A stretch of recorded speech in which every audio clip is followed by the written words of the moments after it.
My mom would be at all my sporting events. Let's say I was playing football, okay? My mother would be on the sidelines, and if the play on the field started going one way, my mother would run along like, Mark, get him, get him. I'd be like, oh my gosh.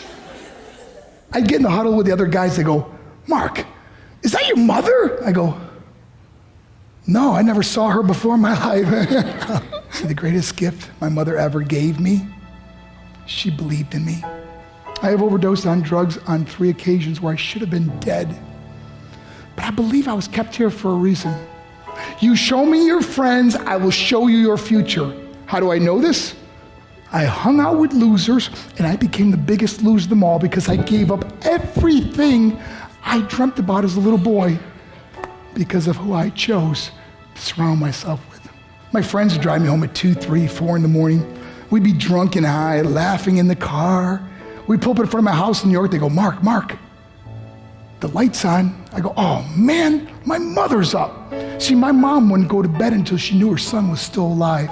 I'd walk in, she'd say, hi, Mark, how was your night? I go, it was good, Mom, I'm just gonna go to bed. She goes, can I talk to you for a minute? I go, Mom, I'm tired, I'm just gonna go to bed. She goes, Mark, I haven't seen you all day and all night. Can I please talk to you? I said, man, just leave me alone. You bug me. I'd slam my bedroom door on the one person who believed in me.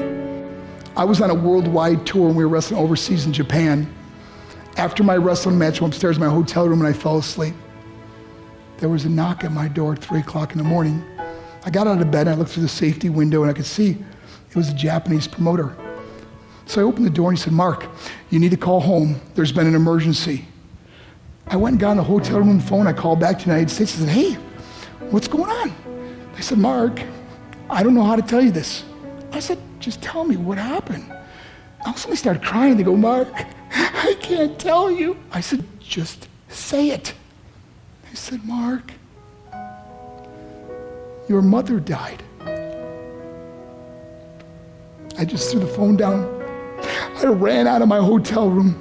I took the elevator to the lobby, and when the doors opened up, I just ran out into the street. I mean, there was no cars, there was no people. It was 3 o'clock in the morning.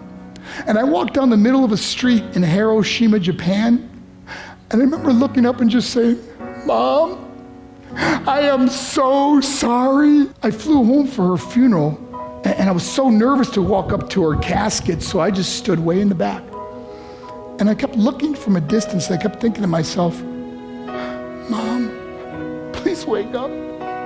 Please get up. And then I finally got the nerve to walk up to her. And as I got closer, I could see my mom for the first time. I mean, she was so beautiful.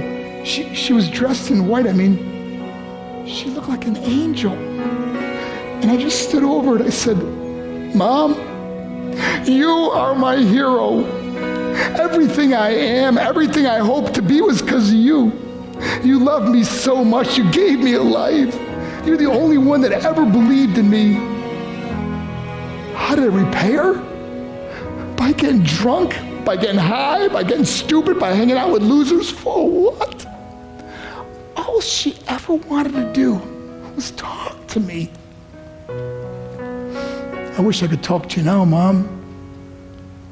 I wish you could see what I'm doing. Why couldn't I have been a better son? We are defined by our choices. But if you surround yourself with people involved in drugs and alcohol and pills, it's a dead end. I'm not here to preach to you. I'm here to tell you I lived that life.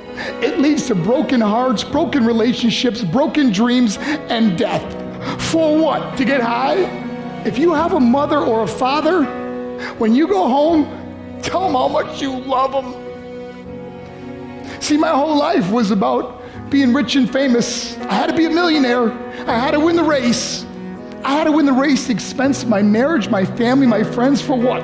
To be all alone in the world? I learned what is truly important, and that is how precious this gift of life is, and our families, and how quickly it can be taken away. See, I no longer live in time. I live in moments. See, it's not what's in your pocket that matters. It's what's in your heart that truly matters.